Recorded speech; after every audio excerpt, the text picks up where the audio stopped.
ये video 9 parts में है और सभी पार्ट्स के टाइम स्टैम्प्स है ताकि आपको जिस पार्ट में इंटरेस्ट हो आप वहां जंप कर लें। पहले पार्ट में हम शक्ति के स्वरूप को ब्रीफली समझने की कोशिश करेंगे और फिर देखेंगे कि रेगुलर पूजा पाठ और साधना में क्या डिफरेंस है। थर्ड पार्ट में हम साधना को डिग करेंगे और उसके बाद अनुष्ठान पुरुष चरण की बात करेंगे। सिक्स्थ पार्ट में हम ये समझने की कोशिश करेंगे कि साधना कब काम करती है और कब नहीं, और उसके बाद ये डिस्कस करेंगे कि साधना की प्रिपरेशंस उसके एग्जीक्यूशन से ज्यादा जरूरी क्यों है और प्रिपरेशंस कैसे करें। फाइनली 9th पार्ट में हम तंत्र को टच करेंगे। ये वीडियो इन सभी एलिमेंट्स को ब्रीफली टच करेगा और सब्सिक्वेंट वीडियोस में हम साधना, अनुष्ठान एक्सेट्रा के सभी कंपोनेंट्स को और भी डिटेल में समझेंगे। तो चलिए मानते हैं कि आपको साधना के बारे में थोड़ा बहुत पता है, आपको तंत्र मंत्र के बारे में भी सतही जानकारी है और आपका आकर्षण भी है साधना मार्ग की तरफ।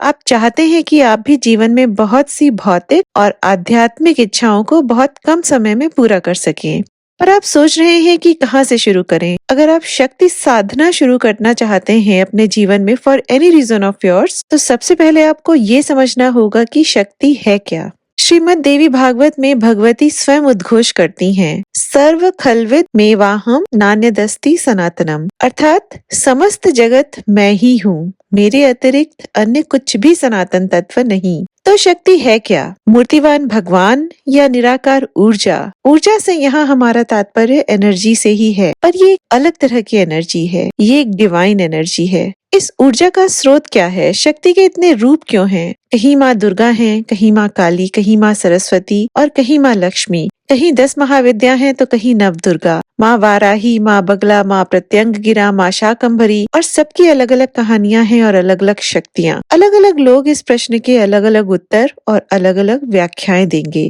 पर मैं मानती हूँ शक्ति निराकार निरूपा ऊर्जा स्रोत है जो अलग अलग उद्देश्यों के लिए अलग अलग गुण और रूप में प्रकट होती है, और इस शक्ति को हम बोलते हैं माँ आदि पराशक्ति जगदम्बा। यहाँ मैं देवी भागवत पुराण का संदर्भ देती हूँ, जहाँ निवेदन में कहा गया है, वास्तव में महाशक्ति ही परब्रह्म के रूप में प्रतिष्ठित है, जो विभिन्न रूपों में अनेक विविध लीलाएं करती रहती है। उन्हीं की शक्ति से ब्रह्मा विश्व का सृजन करते हैं, विष्णु पालन करते हैं और शिव संहार करते हैं। अतः ये ही जगत का सृजन, पालन, संहार करने वाली आदि नारायणी शक्ति हैं। ये ही महाशक्ति 9 दुर्गाओं तथा 10 महाविद्याओं के रूप में प्रतिष्ठित हैं, और ये ही महाशक्ति देवी अन्नपूर्णा, जगतधात्री, कात्यायनी, ललिता तथा अम्बा हैं। गायत्री, भुवनेश्वरी, काली, तारा, बगला, षोडशी, त्रिपुरा, धूमावती, मातंगी, कमला, पार्वती, दुर्गा आदि देवियां इन्हीं भगवती के ही रूप हैं। ये ही शक्तिमती हैं और शक्ति हैं, नर भी हैं और नारी भी हैं। ये ही माता पिता आदि रूप में अधिष्ठित हैं। शक्ति को समझने के लिए आप ऋग्वेद का देवी सूक्तम भी कई बार पढ़िए और समझने की कोशिश करिए कि माँ वहाँ क्या कह रही हैं। उसके बाद आप देवी भागवत पुराण पढ़िए और माँ के स्वरूप, उनकी ऊर्जा को समझिए। इन शॉर्ट, समस्त ब्रह्मांड को चलाने वाली, हम सभी मनुष्यों का भाग्य सौभाग्य निर्धारित करने वाली महाशक्ति माँ आदि पराशक्ति जगदम्बा ही हैं, जो अपने भिन्न भिन्न रूपों में इस संपूर्ण ब्रह्मांड में व्याप्त रहती हैं। हर रूप के अपने तत्व हैं और अपनी अपनी स्पेशलिटीज, पर इस पूरी ऊर्जा का स्रोत प्रकृति या माँ आदि पराशक्ति ही है। अब बात करते हैं रेगुलर पूजा पाठ और साधना। सबसे पहला लॉजिकल क्वेश्चन यहाँ पर ये है कि साधना और रेगुलर पूजा पाठ में अंतर क्या है। इसको इस तरह से समझते हैं, मान लीजिए आपकी रेगुलर पूजा पाठ में आप नहा धोकर दिया जलाते हैं, भगवान को कुछ धूप, फूल, गंध, भोग चढ़ाते हैं, कुछ श्लोक 1-2 बार पढ़ लेते हैं, कोई स्तुति, स्रोत या चालीसा भी 1 बार पढ़ लेते हैं और फिर आरती करते हैं। मान लीजिए आप थोड़ा जप ध्यान भी करते हैं, पर बिना संकल्प के और बिना नियम संयम के। इस रेगुलर रूटीन में कभी कभी आप पूजा पाठ नहीं भी कर पाते हैं और कभी कभी आपको देर सवेर भी हो जाती है। ये आपकी पूजा पाठ का क्रम है जो आप सुबह और शाम को करते हैं। इस क्रम से एक दैवीय ऊर्जा का आवरण आपके और आपके घर परिवार पर हमेशा बना रहता है, आपके प्रारब्ध, कर्म, वास्तु और कुंडली के अनुसार। अब प्रश्न ये है कि अगर हम रेगुलर पूजा पाठ कर सकते हैं तो हम साधना क्यों करें? इसका उत्तर है कि अगर आप अपने जीवन में कुछ स्पेशल, कुछ एक्स्ट्रा ऑर्डिनरी करना चाहते हैं या पाना चाहते हैं, आध्यात्मिक क्षेत्र में बहुत तेजी से आगे बढ़ना चाहते हैं, तो sadhana is the way to go. साधना आपके प्रयासों में तीव्रता लाती है और आपको इस अद्भुत शक्ति, जिसको हम माँ भगवती कहते हैं, के निकट और निकट लेकर जाती है। जब हम नियम संयम के साथ साधना शुरू करते हैं तो परेशानियां उलझने आसान होने लगती हैं। छोटी छोटी चीजों में हमें डिवाइन ब्लेसिंग्स मिलने लगती है और हमारी इच्छाएं, अभिलाषाएं पूरी होने लगती हैं। और सबसे बड़ी बात, हमें एक ऐसी माँ का प्यार साथ मिलता है जो सिर्फ और सिर्फ हमारा हित चाहती है और जिसके मन में हमारे लिए असीम प्यार है। इस स्वार्थी और कभी कभी बहुत क्रूर संसार में ऐसी माँ का साथ होना ही सबसे बड़ी प्रेरणा है कि हम शक्ति साधना मार्ग पर आगे बढ़ें। जो इच्छा आप साधना से मान लीजिए x टाइम में पूरी कर सकते हैं, उसको रेगुलर पूजा पाठ हो सकता है n टाइम्स x टाइम में पूरी करें, जहाँ n की वैल्यू 1 से लेके इन्फिनिटी तक हो सकती है। सरल भाषा में साधना आपके उद्देश्यों को कम से कम समय में पूरा करती है और रेगुलर पूजा पाठ में कितना समय लगेगा इसका कोई डेफिनेटिव आंसर नहीं है, क्योंकि ये बहुत सारे फैक्टर्स जैसे आपके कर्म, कुंडली, पितृदोष इत्यादि पर बहुत ज्यादा निर्भर करता है। अब देखते हैं साधना क्या है। साधना में आप किसी मंत्र, स्तुति, स्रोत, नामावली, कवच इत्यादि को साधते हैं और इसमें दक्षता प्राप्त करने का प्रयास करते हैं। यहाँ मुख्य बात ये है कि आप साधना के माध्यम से शक्ति को प्राप्त करने का, उसके निकट पहुँचने का प्रयास कर रहे हैं, या फिर साधना के माध्यम से आप अपनी भौतिक या आध्यात्मिक इच्छाओं को पूरा करने का प्रयास कर रहे हैं।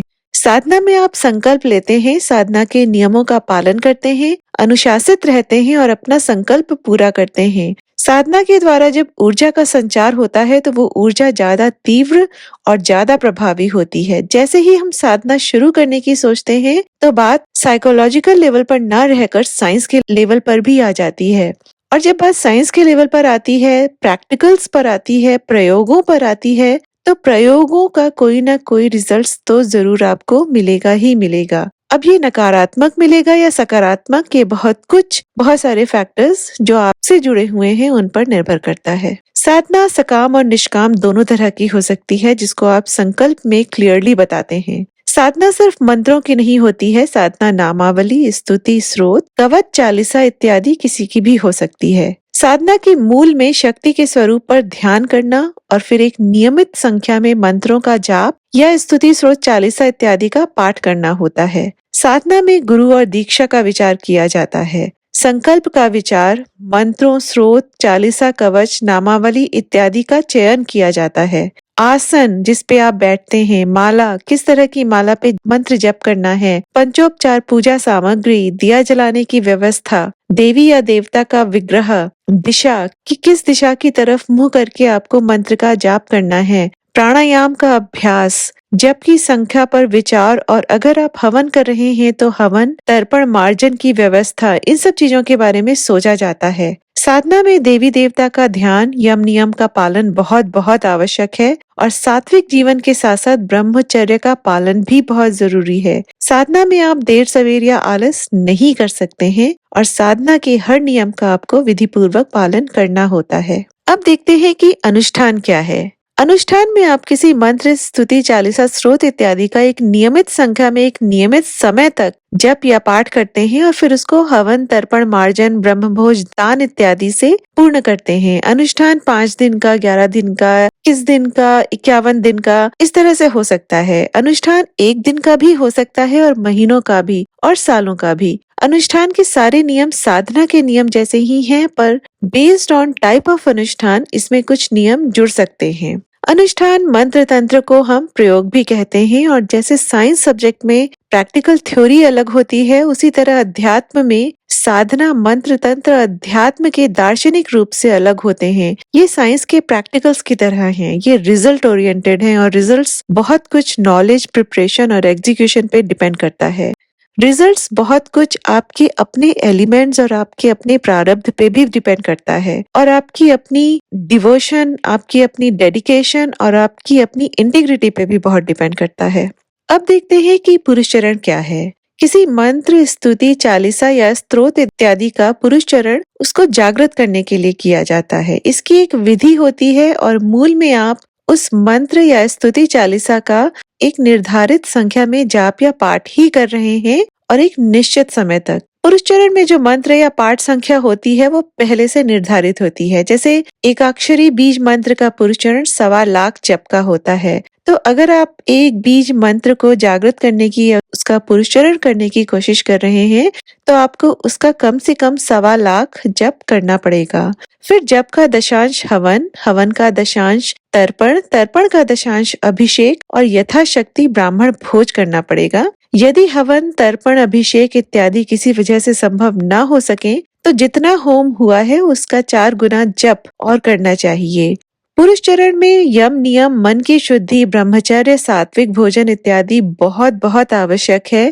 पुरुष चरण के सारे नियम अनुष्ठान जैसे ही हैं और वस्तुतः पुरुष चरण एक अनुष्ठान ही है, पर हर अनुष्ठान एक पुरुष चरण नहीं होता है।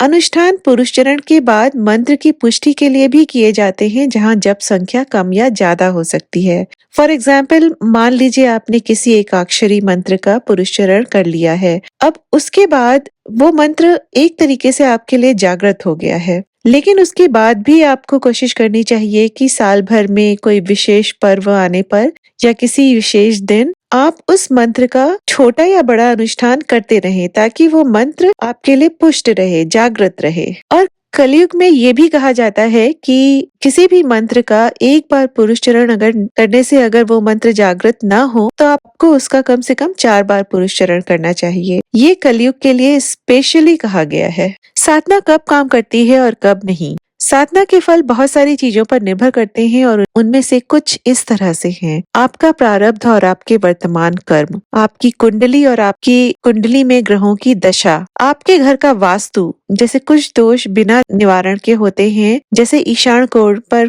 कभी भी टॉयलेट का होना नहीं चाहिए। ईशान कोण बेसिकली आपके देवताओं का स्थान होता है। उस स्थान पे अगर आप टॉयलेट बना लेते हैं तो ये एक ऐसा वास्तु दोष है जिसका कोई भी निवारण नहीं है। आपके पितृ, अगर आपको कोई पितृ दोष है तो बिना उसका निवारण किए हुए सफलता पूरी तरह से नहीं मिलेगी। आपके कुल देवी देवता, आपके ग्राम देवता संबंधित कोई दोष या कोई कमी, आपका आचरण, आपकी इच्छा शक्ति, आपका अपने संबंधियों और समाज के लोगों के प्रति व्यवहार, आपका खुद का भगवान के और साधना के प्रति विश्वास, फिर आपका साधना के नियमों जैसे यम नियम, ब्रह्मचर्य इत्यादि का पालन करना। अगर इन सब चीजों का निवारण किए बिना आप साधना करेंगे तो उसका रिजल्ट कैसा होगा ये कहना बहुत मुश्किल है। ये कुछ चीजें हैं जो आपकी साधना के रिजल्ट्स को प्रभावित करेंगी, पर अच्छी बात यह है कि मोर और लेस सभी समस्याओं का समाधान होता है। इन सभी प्रॉब्लम्स का निवारण आप खुद कर सकते हैं। इसके अलावा मंत्र के तत्व की जानकारी न होना, जैसे बहुत से मंत्र कीलित और शापित हैं, बहुत से मंत्र सुप्त हैं। मंत्र को जागृत करने की भी एक प्रक्रिया होती है जिसके बारे में पता होना जरूरी है। मंत्र के देवता, ऋषि, शक्ति इत्यादि होते हैं। अनुष्ठान से पहले न्यास क्यों जरूरी है और कवच की तरह ये कैसे आपकी रक्षा कर सकता है, ये सब जानना बहुत जरूरी होता है। जैसा कि मैंने कहा कि साधना, अनुष्ठान, पुरुष चरण ये सब सिर्फ साइकोलॉजिकल पार्ट्स नहीं हैं, ये सब सिर्फ थ्योरी पार्ट नहीं है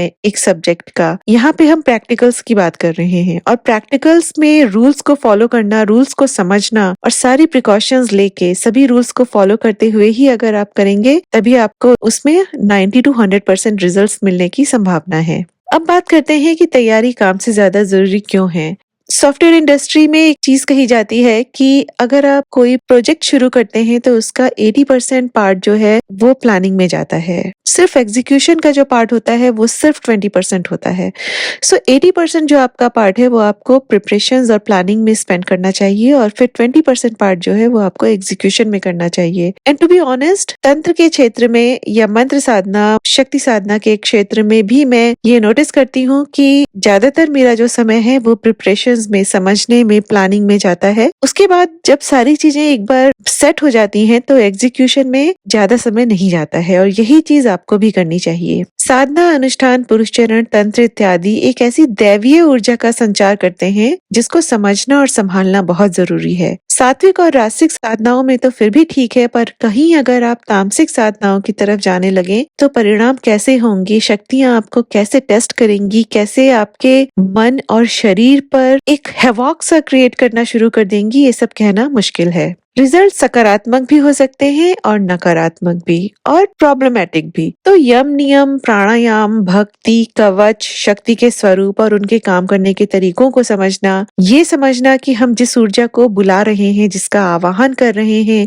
हम उस ऊर्जा के अनुकूल हैं भी कि नहीं। जब हम अनुष्ठान और साधनाएं शुरू करते हैं तो एक स्टेज के बाद हमारे टेस्ट और ट्रायल्स भी होते हैं। इन सब चीजों के लिए हमें तैयार रहना चाहिए। अगर हम ब्रह्मांड की सर्वोच्च शक्तियों का अपने किसी इच्छा हेतु आवाहन कर रहे हैं, तो वो शक्तियां भी पहले ठोक पटक कर हमको परखेंगी कि हम उस योग्य भी हैं कि नहीं हैं, जिसकी हम अभिलाषा कर रहे हैं। कई बार ऐसा होता है कि हमारे प्रारब्ध, हमारी कुंडली के हिसाब से हमें कुछ चीजें मिलना एटलीस्ट इस लाइफ टाइम में पॉसिबल नहीं है। लेकिन जब हम साधना करना शुरू करते हैं, मंत्र अनुष्ठान करना शुरू करते हैं और उन चीजों की अभिलाषा करते हैं जो हमें प्रारब्ध या कुंडली के हिसाब से नहीं मिलने वाली हैं, तो शक्तियां भी हमें परखेंगी कि हम अगर आउट ऑफ द वे जाके कुछ इसको हम देंगे तो क्या ये उस लायक उतनी मेहनत कर रहा है, क्या ये अपने कर्मों को, अपने प्रारब्ध को कुछ निवारण करके ठीक करने की कोशिश कर रहा है, क्या ये ऐसा तो नहीं कर रहा है कि ये हमारी साधना तो कर रहा है लेकिन साथ ही साथ पूरे दिन में इसके जो कर्म हैं वो साधनाओं के अनुकूल नहीं है। तो ये बहुत सारी चीजें होती हैं जो बेसिकली आपको उस समय महसूस करना आप शुरू करेंगे। मुश्किलें आना, उच्चाटन होना बहुत स्वाभाविक सी बात है। इनफैक्ट मेरे अपने अनुभव में मुश्किलें तो उतनी नहीं आती हैं, थोड़ी बहुत टेस्ट्स होंगे जिसमें आपको आपके लिए चीजों को और भी ज्यादा डिफिकल्ट बनाया जाएगा, देखने के लिए कि क्या हम उन डिफिकल्टीज को पार करके, उनको क्रॉस ओवर करके हम फिर भी अपना जो हमने नियम बनाया है हम उसको पूरा कर रहे हैं। लेकिन सबसे ज्यादा जो चीज मैंने महसूस की है वो है उच्चाटन का होना, और ये एक बहुत स्वाभाविक बात है। अगर आप देखें, जब माँ पार्वती शिव जी को पाने के लिए तपस्या कर रही थी, क्योंकि जो ये अनुष्ठान, पुरुषचरण, साधना होती है, ये एक तपस्या ही है एक तरीके से। तो जब माँ पार्वती तपस्या कर रही थी तो भगवान शिव ने आकर माँ को उच्चाटित करना शुरू किया था। वो खुद भगवान शिव थे लेकिन उन्होंने खुद अपने बारे में उल्टा सीधा बोलना शुरू कर दिया था, बुरे से बुरा बोला था कि तुम कैसे ऐसे व्यक्ति की साधना कर रही हो या उनको पाना चाहती हो जो खुद अघोरी हैं, जो शमशान में रहते हैं, भस्म लपेटे रहते हैं, उनका तो ना कोई घर है ना बार है, तुमको उनसे क्या मिलेगा। भगवान शिव ने खुद माँ की परीक्षा लेने के लिए उनको उच्चाटित करना शुरू किया था और माँ ने उस परीक्षा को पार किया था। तो हम तो मनुष्य हैं, हमारे को भी माँ जो भगवती हैं, माँ भगवती हमें बहुत उच्चाटित करेंगी। हमारे मन में इस तरह के भाव आएंगे कि जो हम कर रहे हैं, क्यों कर रहे हैं, इसका कोई रीजन भी है। और बहुत बार ऐसा होगा कि आपको आपके अभीष्ट की प्राप्ति एकदम से नहीं होगी, लेकिन जस्ट होने से पहले आपके मन में वो भाव आएंगे कि मैं इसको करूं भी ना करूं। अगर आपने उस स्थिति को, उस स्टेज को क्रॉस कर लिया, उसके बाद जो आपका अभीष्ट है, आपको सिर्फ वो ही नहीं, आपको उससे भी बहुत कुछ ज्यादा हो सकता है, माँ भगवती दे। तो ये जो टेस्ट होते हैं ये अडेप्टिव टेस्ट होते हैं। अडेप्टिव टेस्ट मीन्स कि एक टेस्ट होता है जिसमें 10 क्वेश्चंस हैं, मोर और लेस सभी को वो क्वेश्चंस दिए जाते हैं। ठीक है, आपका जो क्वेश्चन पेपर है उसमें जो 10 क्वेश्चंस हैं वो सबके लिए सेम है। लेकिन एक होता है अडेप्टिव टेस्ट। अडेप्टिव टेस्ट में क्या होता है कि ये जो क्वेश्चंस हैं ये ऑटोमेटिकली जनरेट हो रहे हैं। अगर आपको एक पहला क्वेश्चन मिला है जो इजी है और आपने उसको कंप्लीट कर लिया, उसके बाद जो दूसरा क्वेश्चन आएगा वो उससे ज्यादा डिफिकल्ट होगा। मान लीजिए दूसरा क्वेश्चन जो है वो बहुत डिफिकल्ट है, आपने उसको भी कंप्लीट कर लिया, तो जो तीसरा क्वेश्चन आएगा वो उससे और भी ज्यादा डिफिकल्ट हो सकता है। तो यहाँ पे बेसिकली आपका कैलिबर टेस्ट किया जा रहा है और ये सब चीजें साधना में बहुत ज्यादा होती हैं। So trust me when I say कि divine energies are extremely creative and crafty when it comes to testers. But at the same time, divine energies are extremely creative and crafty when it comes to rewarders.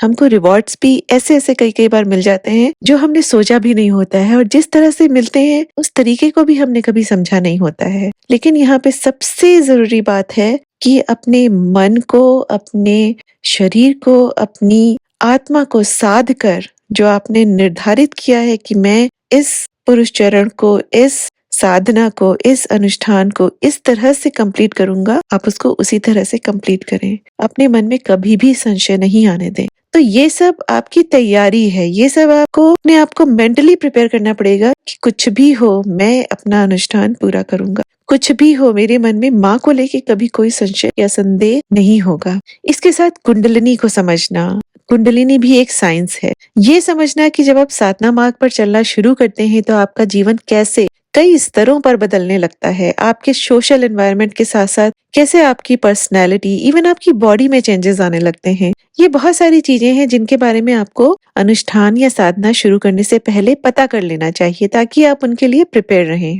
अब question आता है कि तैयारी कैसे करें?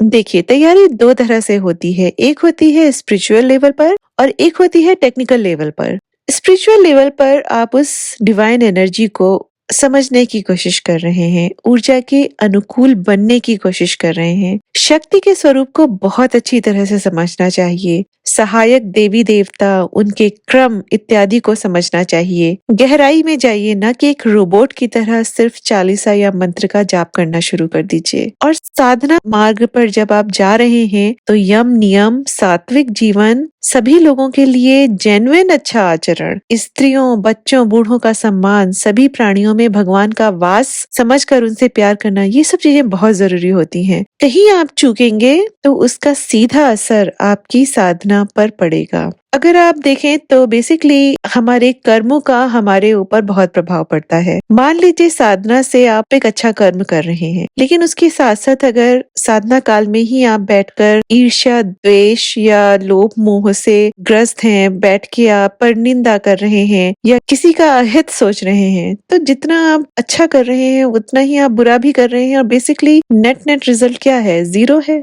तो आप जब इतनी मेहनत कर रहे हैं तो आपको चाहिए कि आप अपना यम नियम, जो कि बेसिकली मॉरल कोड्स ही होते हैं कि हमको कैसे रहना चाहिए, आपको इन सब चीजों पे बहुत ध्यान देना पड़ेगा और बहुत अपने आप को साधना पड़ेगा कि आपका मन उस तरफ नहीं जाए। अब बात करते हैं टेक्निकल लेवल पर तैयारी कैसे करें। टेक्निकल लेवल के लिए आपको सबसे पहले प्राणायाम शुरू करना पड़ेगा। प्राणायाम के पीछे एक बहुत ब्यूटीफुल साइंस है कि कैसे आलोम विलोम बेसिकली आपकी नाड़ियों को शुद्ध करता है। अगर आपने प्राणायाम का अभ्यास अपना शक्ति साधना से पहले करना शुरू कर दिया तो आपका शरीर जो है वो एक ज्यादा बेटर स्टेट में है, रादर देन कि आप बस एक दिन उठे और आपने सोचा मुझे मंत्र साधना करनी है। आपको अपने शरीर को, जो एनर्जीज को आप अप्रोच करने की कोशिश कर रहे हैं, आपको अपने शरीर को उन एनर्जीज के अनुकूल बनाना पड़ेगा। फिर सीधा सतर होकर बैठने का अभ्यास करना पड़ेगा ताकि जब हमारी कुंडलिनी एक्टिवेट होती है तो वो नीचे से ऊपर की तरफ बढ़ती है। अगर आप झुक के बैठे हैं या अधलेटे बैठ के आप पाठ कर रहे हैं या आप सीधे सतर नहीं हैं, तो ये जो एनर्जी है जो ट्राई कर रही है नीचे से ऊपर की तरफ जाने के लिए, ये बीच में इसको ब्लॉकेजेस आने लगते हैं, which is not good for you. तो आपको कोशिश करना पड़ेगा कि आप शुरू में आप 10 मिनट बैठिए, 20 मिनट बैठिए, धीरे धीरे बढ़ाइए, लेकिन आप कम से कम आपको अभ्यास करना पड़ेगा कि 30 मिनट से लेके 40 मिनट्स तक आप सीधे सतर होकर बैठ सके। फिर ध्यान में बैठने का अभ्यास करना पड़ेगा। शुरू में आप बिना मंत्र के ध्यान करिए, सिर्फ ध्यान करिए। ध्यान अपने आप में ही, मेडिटेशन अपने आप में ही, चाहे आप बिना किसी मंत्र के कर रहे हैं, आपको फोकस आपका इम्प्रूव करेगा। आप ज्यादा समय तक किसी चीज पर अपना ध्यान केंद्रित कर पाएंगे। आपके ब्रेन में बहुत पॉजिटिव चेंजेस होंगे जो आपको फिर जब आप एक्चुअल शक्ति साधना शुरू करेंगे मंत्रों के ऊपर, उसके लिए आपके ब्रेन को ऑलरेडी कंडीशन कर देंगे, ऑलरेडी प्रिपेयर कर देंगे। शक्ति साधना का एक बहुत इंपॉर्टेंट एस्पेक्ट है साइंटिफिक एस्पेक्ट, प्रैक्टिकल एस्पेक्ट, और साइंस में आप जितना डिटेल में जाना चाहें आप जा सकते हैं। फॉर एग्जाम्पल यहाँ पे मैं प्राणायाम की बात कर रही हूँ, लेकिन आपको पता है जब आप प्राणायाम करना शुरू करते हैं तो जो हमारा ब्रेन है उसके 2 साइड्स हैं, left and right. So left side एक सर्टेन एक्टिविटीज के लिए डेडिकेटेड है और राइट साइड जो है वो सर्टेन एक्टिविटीज के लिए है। जब हम ध्यान या इस तरह की कोई एक्टिविटी करते हैं तो किस तरह से हम अपने एक सर्टेन पार्ट को ब्रेन के सर्टेन साइड में ज्यादा एक्टिवेट कर सके, आप इन सब चीजों को प्राणायाम से कंट्रोल कर सकते हो। Pranayama is a really very powerful thing to do. तो बेसिकली वो कैसे काम करती है, I mean I can talk maybe hours and hours on that, but we are going to take it in a different video. यहाँ पे आपको ये समझना पड़ेगा कि अगर आप टेक्निकल लेवल पर साधना की तैयारी करना चाहते हैं तो प्राणायाम का आप अभी से अभ्यास करना शुरू कर दीजिए और ध्यान का अभ्यास शुरू करिए। उसके बाद अपने खाने-पीने को कंट्रोल करना। आपको कोशिश करना पड़ेगा, देखिए जब आप साधना शुरू करते हैं तो एनर्जीज़ ऑलरेडी आपको अप्रोच कर रही हैं, आपके बेसिकली बॉडी के अंदर भी एंटर कर रही हैं। उस समय में अगर आपका बॉडी का जो मैक्सिमम स्ट्रेंथ है या मैक्सिमम एनर्जी है, अगर वो आपके डाइजेशन को कंट्रोल करने में, डाइजेशन को कंप्लीट करने में या प्रोसेस करने में जा रही है, तो दिस इज़ नॉट गुड। हमें अपनी एनर्जीज़ को बचाना है कि वो साधना के थ्रू जो हमारे बॉडी में एनर्जीज़ आ रही हैं, उसको इफेक्टिवली मैनेज कर सके। तो अपने खान-पान पे आपको बहुत कंट्रोल करना पड़ेगा और कोशिश करिए कि 6-7 बजे के बाद आप कुछ खाएँ या पिएँ ना। फिर कवच सिद्ध करना। अगर आप शक्ति का आवाहन कर रहे हैं तो शक्तियाँ तो आएँगी। अब अगर आपका शरीर तैयार है या नहीं तैयार है, उससे शक्तियों को कोई फ़र्क नहीं पड़ने वाला है। ये आपकी रिस्पॉन्सिबिलिटी है कि आप शक्ति साधना से पहले कोई कवच सिद्ध कर लें। कवच सिद्ध करना, क्षमा प्रार्थना करना और जप या पाठ को देवी देवता को समर्पित कर देना। और इसके पीछे भी एक बहुत प्यारा साइंटिफिक रीज़न है, जिसको मैं एक अलग से वीडियो में कवर करूंगी। फिर उसके बाद बहुत जरूरी है कि शक्ति साधना शुरू करने से पहले हमने प्रारब्ध से संबंधित, कुंडली से संबंधित, वास्तु से संबंधित, पितृ दोष से संबंधित, कुल देवी देवता संबंधित दोषों का अच्छे से निवारण कर लें। और सच्चाई ये है कि ये सारे निवारण आप बिना किसी सहायता के अपने आप घर बैठ के ही कर सकते हैं। अब हम शॉर्ट में देखते हैं कि तंत्र क्या है। तंत्र के मूल में भी मंत्र और मंत्र जप ही होता है, पर तंत्र में यंत्र और स्पेसिफिक वनस्पतियों का बहुत महत्व होता है। तंत्र को आप दक्षिणपंथी या वामाचार पद्धति से कर सकते हैं, जिसमें दक्षिणपंथी सात्विक तरीका है और वामाचार तामसिक तरीका है। आई फॉलो दक्षिणपंथी और जब से मेरी साधनाएं अनुष्ठान शुरू हुए हैं तो मैं बेसिकली प्याज लहसुन भी नहीं खा पा रही हूँ। जैसे कि मैंने शक्ति साधना एंड फेयर वीडियो में बताया था, हम सभी के अपने अपने तत्व होते हैं और शक्तियाँ उन्हीं तत्वों के बेसिस पे हमको प्रेरित करती हैं एक सर्टेन पाथ पे जाने के लिए। तो इस वीडियो में हमने ब्रीफली टच किया कि शक्ति साधना के डिफरेंट कंपोनेंट्स क्या-क्या होते हैं और नेक्स्ट वीडियो में हम अनुष्ठान और पुरुषचरण को और भी ब्रेक डाउन करेंगे और उनके एक-एक पार्ट को और भी डिटेल्स में समझेंगे। फॉर एग्जाम्पल, संकल्प कैसे लिया जाए, आचमन कैसे किया जाए, आसन का महत्व क्या होता है और किस तरह के आसन हमें अलग-अलग साधनाओं के लिए उपयोग में लाने चाहिए, किस दिशा में बैठकर हमें साधना करनी चाहिए, दिशा बंधन क्या होता है, लोकपाल, क्षेत्रपाल क्या-क्या होते हैं, न्यास क्या होते हैं और कैसे किया जाता है। न्यास, इनफैक्ट मैंने अपनी साधना में देखा है कि न्यास आपको सच में, कवच और न्यास ये दो चीजें हैं जो आपको बहुत बहुत आपकी रक्षा कर सकती हैं। फिर माला क्या होती है, माला पे मंत्र जप क्यों करें, माला के प्रकार क्या-क्या होते हैं, यंत्र क्या होता है, अलग-अलग देवताओं के अलग-अलग यंत्र होते हैं और ये भी एक विधान है कि आप वस्तुओं से यंत्र बनाएं। जैसे कुछ सर्टेन दालें या कुछ सर्टेन एलिमेंट्स यूज करके आप यंत्रों को बना सकते हैं। इन सब चीजों के बारे में हम अगले वीडियो में बात करेंगे।